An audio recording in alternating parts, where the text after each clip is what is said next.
como é que vocês veem o movimento mais regulatório nesse contexto? Porque eu não vejo Porque, olha, enfim, por exemplo, quando a gente fala mudança do clima, né? Como é uma questão científica, a gente vê o volume de litigância, por exemplo, Sim. em algumas geografias. Sim. Então não é que o pessoal também vai rasgar, vai abrir mão, porque no final das contas é alguém sendo processado, alguém sendo responsabilizado por algo que não foi feito, que deveria ter sido feito. Eu não sei se vai haver um retrocesso regulatório nessa história. Eu acho que pode ter ajustes. A Europa, claro, olha só, você tem dois contextos, né? Você tem um contexto norte-americano e um contexto europeu. É lógico que a Europa vai ficar preocupada com competitividade, mas em momento nenhum eles estão questionando a agenda. Eles estão falando o seguinte: vamos ser mais objetivos, vamos aterrizar um pouco isso aqui para a gente fazer isso funcionar dentro dos nossos objetivos. Eu acompanhei bastante as discussões da Europa para entender da onde veio esse omnibus, como é que isso surgiu, essas discussões todas. É óbvio, tem a questão, né, do governo da direita ali muito forte, né, da Alemanha, França e outros, puxando a discussão, querendo, né, tirar essa complexidade. Tudo bem, tinha muito discurso de não, isso não é necessário, de não sei o quê, mas no final é um retrocesso? É um retrocesso. Porque Perfeito. O que estava desenhado ali não foi desenhado do dia para a noite. Foram 8 anos discutindo essa regulamentação da CSRD, CSDDD, todas as letrinhas que tem lá na Europa.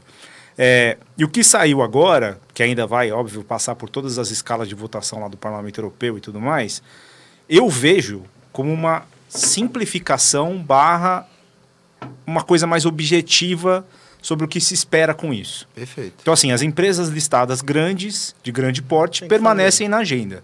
Permanecem fazendo o relatório, seguindo as diretrizes.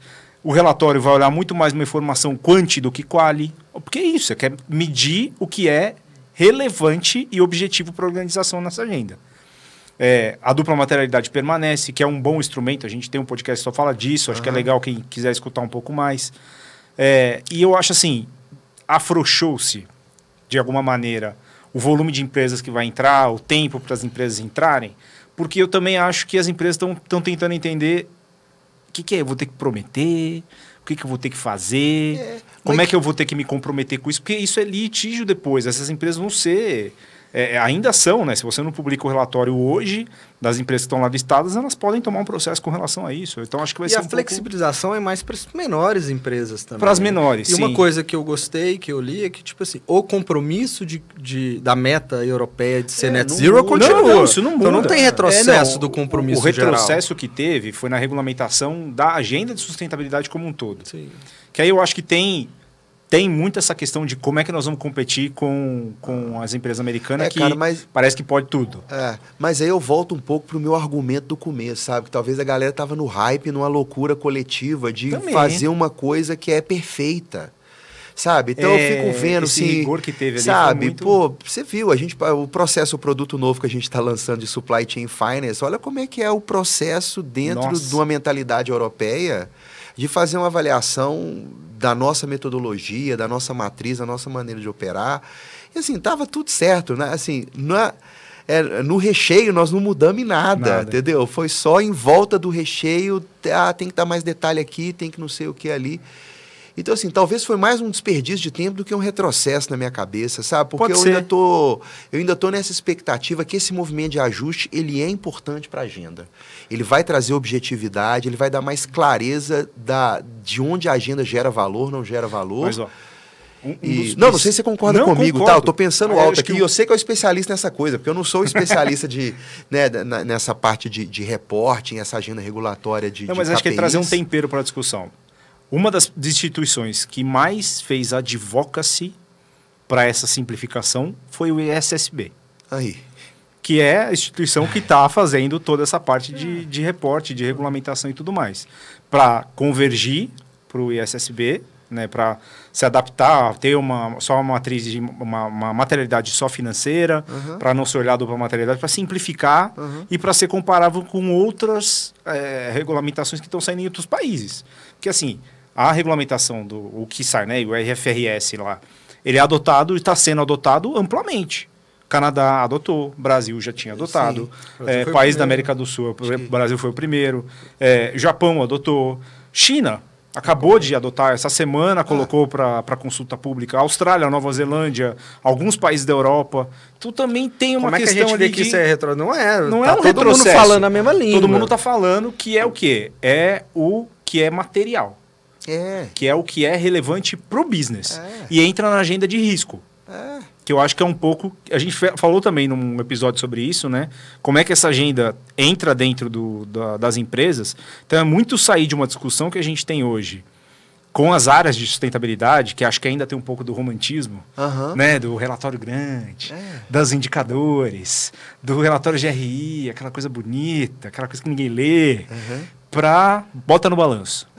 Que é a discussão que nós estamos tendo com muitas empresas nesse momento e com CFOs, que é muito legal ter a discussão. Cara, como é que eu vou colocar o risco do clima no meu balanço? É isso. Dentro de a partir de um rigor de auditoria contábil. Exato. O pessoal lá em Nova York estava desesperado. Né? Totalmente, tá todo mundo meio desesperado. Foi a primeira vez, eu fui na reunião, acho que eu era o único que não era contador ou controller lá. Isso aí. O que eu estou fazendo aqui? Eu estou na reunião errada? Me chamaram para a reunião errada. Agora, eu queria pegar um ponto que você falou sobre... tem um risco de retrocesso de legislação. E de maneira ampla. Eu não estou falando só de legislação, por exemplo, né, nacional, entendeu? Mas estou falando também dessas regulamentações, dessas infra-regulamentações. Porque eu não acho. Eu acho que...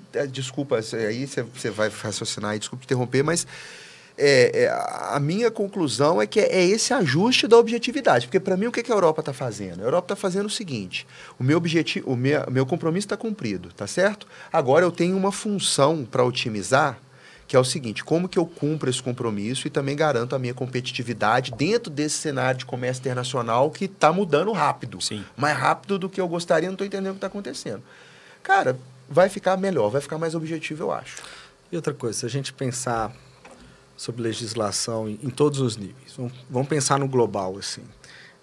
Com ou sem Estados Unidos, os temas chaves ali do Acordo de Paris tendem a acontecer. Por que eu falo isso? Se a gente pega aquele ato que teve do Protocolo de Kyoto até o Acordo de Paris, que foi realmente o momento em que ficou solto. Ficou solto, os Estados Unidos não estava, o próprio Japão não tinha saído, o Canadá tinha saído, ficou um negócio meio solto, todo mundo discutindo a agenda de longo prazo que seria Paris.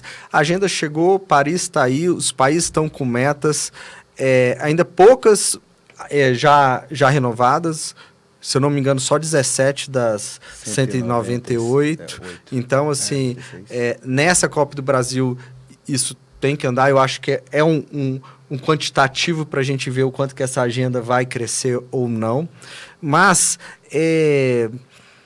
eu até esqueci o que eu estou falando aqui. Ainda bem que não é a fiz a mesma coisa no episódio. Não, mas você estava falando de legislação. Legislação. Estava falando... Então, assim, sobre legislação, né? Acabei de falar sobre o Paris. Paris vai andar. Eu não vejo que vai ter um hiato igual a gente teve entre Kyoto e Paris. Eu acho que... e também não vejo que vai ter um atraso de tempo em Paris também, não, porque o negócio é tão encadeado e tão longo para chegar lá em 2030 e os países começarem a ser cobrados que já, se bobear, nem é Trump mais, já é outra realidade daqui a 5 anos e tal. Então, assim, isso ok. O que me preocupa, talvez, é o reflexo de legislação em países que tem alguma dificuldade no law enforcement, de fazer a legislação acontecer. Como é o caso do nosso querido Brasil aqui. Tá? A lei pega, né? A lei pega, né? É o único país que a gente conhece que tem isso. Então, assim, a lei de mercado de carbono vai realmente acontecer. A gente sabe que os times também são esticados. No time esticado, muda o governo e isso pode depois travar um pouco mais, igual a gente já viu no passado. A gente vê agora... empresas, por exemplo, que compram CBIOS, solicitando ali que pare de publicar a lista de quem não está cumprindo a compra de CBIOS. Né? Então, empresas de distribuição de combustíveis querendo que não publica mais essa lista, não, justamente em movimento de... ou contra um decreto, contra uma legislação, justamente para que poxa, eu posso ficar inadimplente aqui, às vezes essa lei não pega mais, o PEP, pega o Brasil agora. Então, assim, me preocupa o fortalecimento do judiciário, da gente realmente ter as leis, né, a legislação realmente acontecendo igual deve. No cenário internacional, eu não tenho medo. Acho que assim, taxas de fronteira, por exemplo, igual você estava falando de CBAM, cara, isso só tende a aumentar, independente de tudo.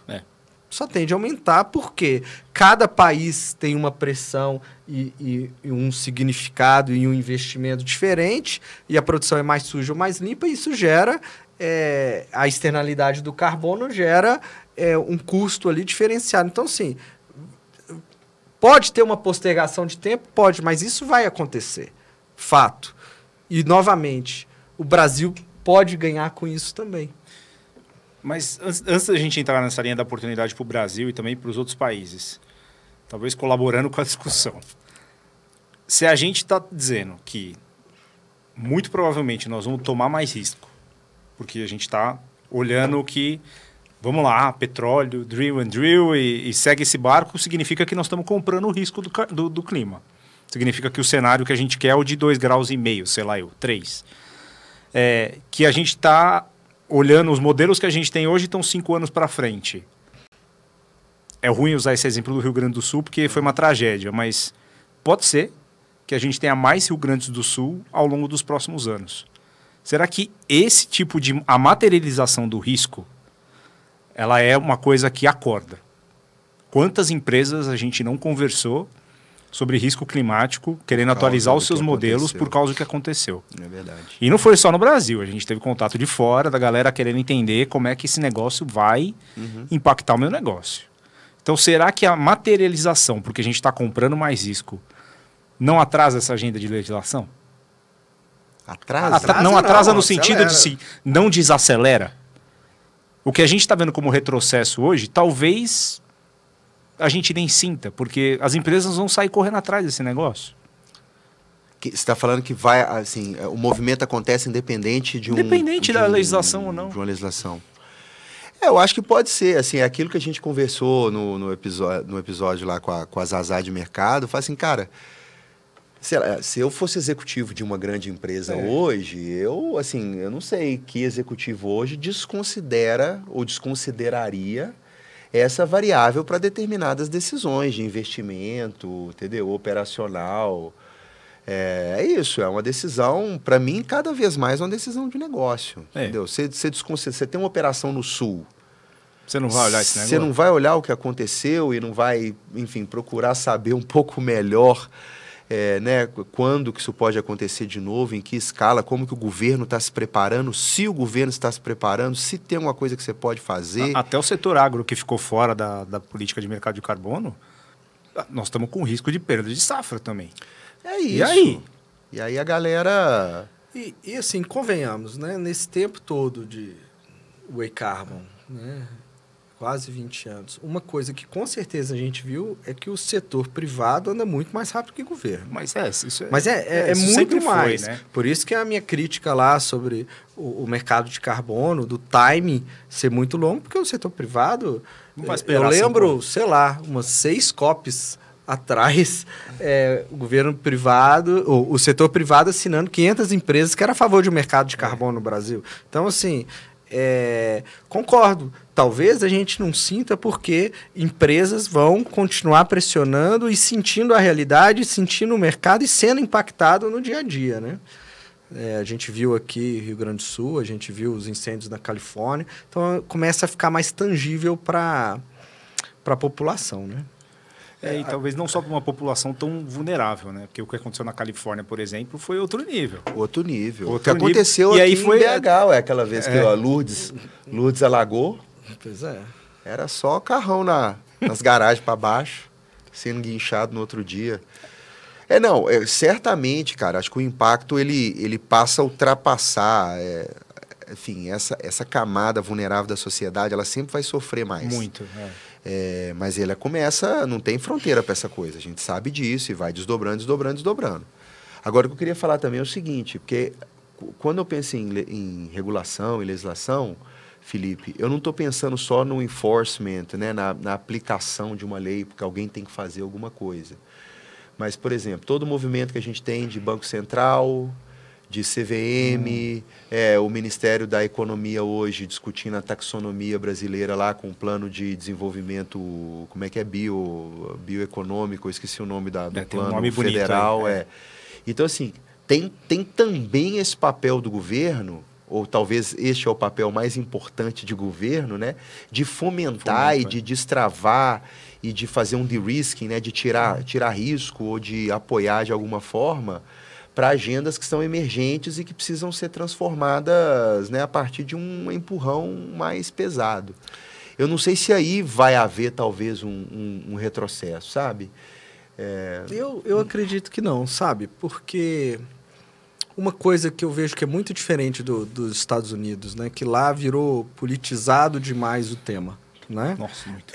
Aqui no Brasil, se você pegar o final do governo Bolsonaro, ele já estava fazendo diversas ações de clima, inclusive decretos sobre o mercado de carbono, ou seja, porque percebeu-se ali que não só o setor privado brasileiro entendia do assunto e queria caminhar como uma forma de aumentar a competitividade também internacional, mas viu também que era uma agenda que poderia ser boa para o Brasil como um todo. Então, eu acho que no Brasil, especificamente, deixou de ser uma coisa partidária e virou uma agenda de Estado. Então, eu acho que eu não acho que a gente vai ter esse tipo de retrocesso, pelo menos no nosso país. Talvez eu acho que você está um pouco otimista. Eu acho que você é um tão pouco otimista, assim, para falar que é política de Estado, mas... Tem que ser. Não, mas eu acho que, assim, eu tendo... Hoje, pelo menos, eu também entendo que no contexto do Brasil não vejo impactos relevantes em termos, assim, do que existe ou do que está sendo discutido em nível federal, sabe? Eu fico com um pouco de receio, porque eu acho assim, essas agendas que a gente precisa fomentar, que é um pouco que o governo precisa empurrar para ver a agenda andar, eu acho que não vai ter uma proatividade. Uhum. Então vai ser uma coisa meio secundária.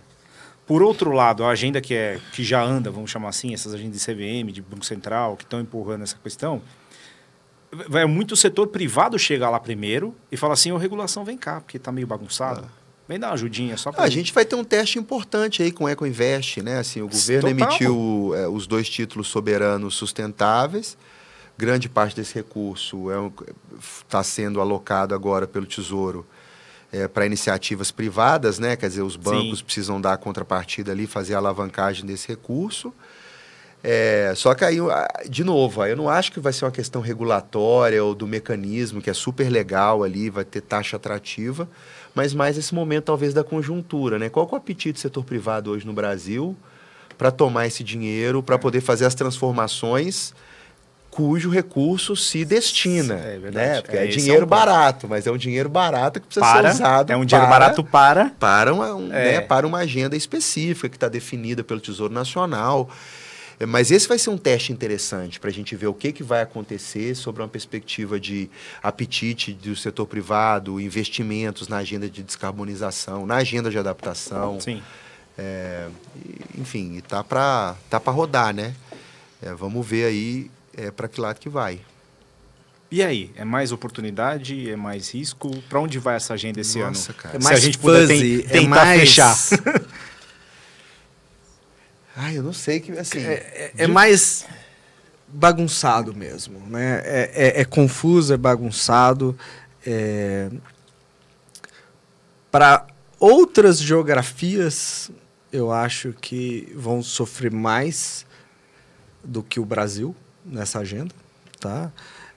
Eu acho que o Brasil botou ali coisas importantes, desde lá do CBIO, que já vem funcionando, mas agora da política de clima, a gente tem que fazer, do mercado, fazer isso acontecer, as legislações, CVM, agora com o Mazagão, então, que entende do assunto, tem que dar certo.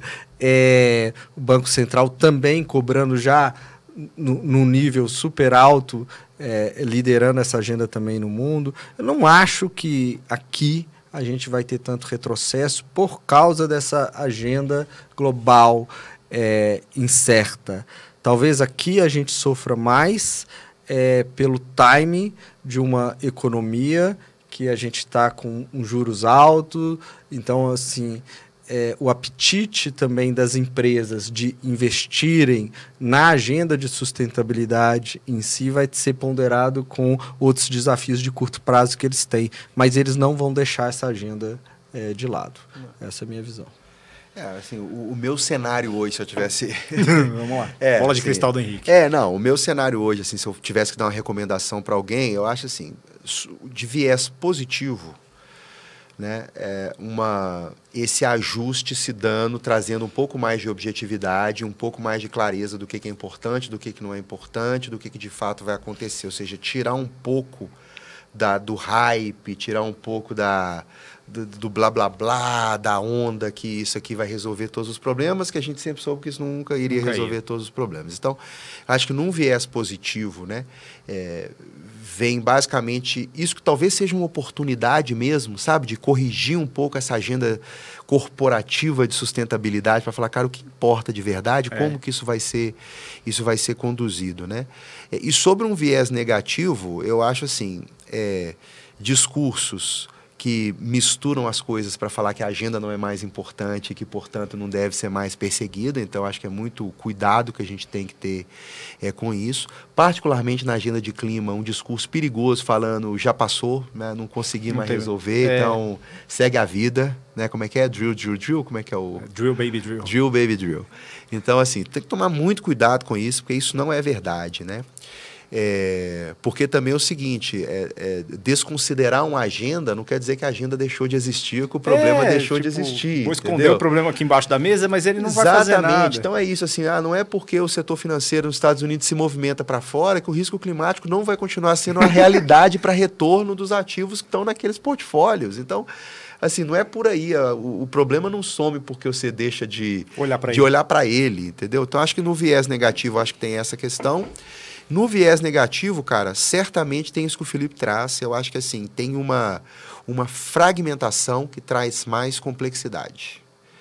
Então, assim, a partir do momento que fica muito regionalizado, talvez, fica muito específico dentro de uma geografia, então isso traz complexidade. E complexidade não é bom para investimento, não é bom para mudanças. É isso, porque, né, se a Europa segue num caminho, os Estados Unidos seguem no outro caminho, se as grandes geografias, se a Ásia resolve seguir num outro caminho, essa é uma complexidade do fuzz ali que começa a ficar muito difícil de navegar, começa a ficar muito difícil de atrair investimentos, né?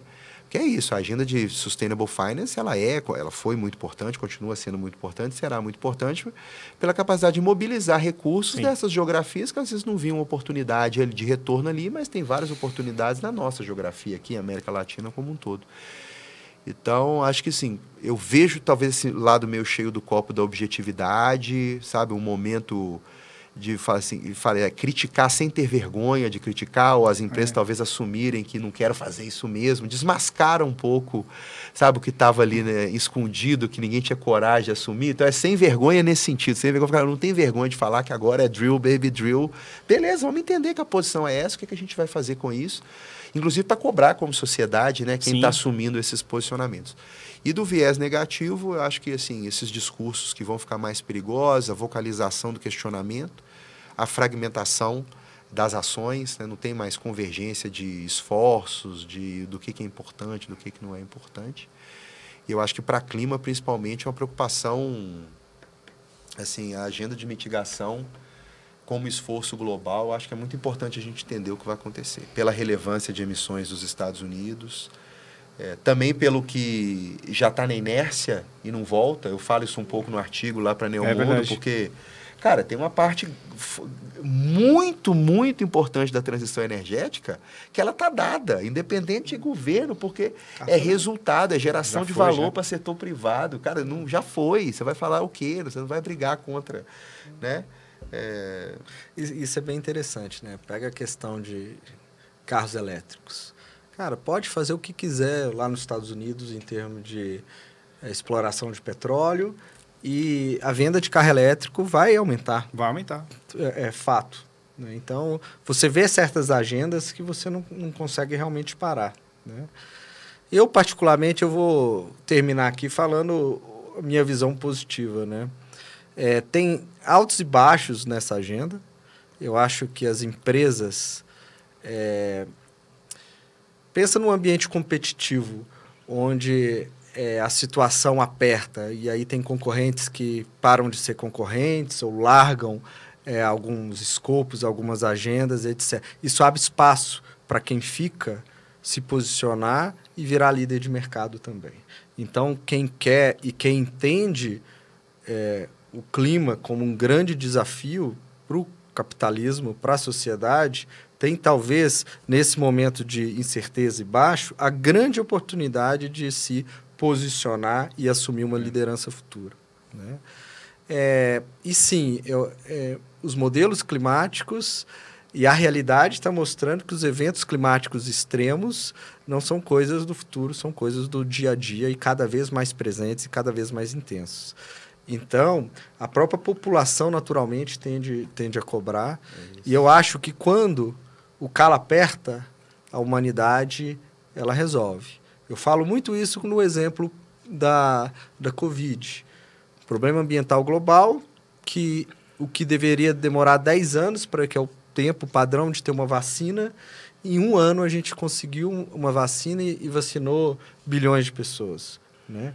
O calo da mudança do clima, por mais que agora fique um momento econômico-político incerto ali, e por mais que pode perder certos protagonismos que tinha momentaneamente, o calo vai apertar mais cedo ou mais tarde, então é uma questão temporal, e aí sim, quem for líder na agenda vai colher frutos, quem não for vai ter o risco tangibilizado.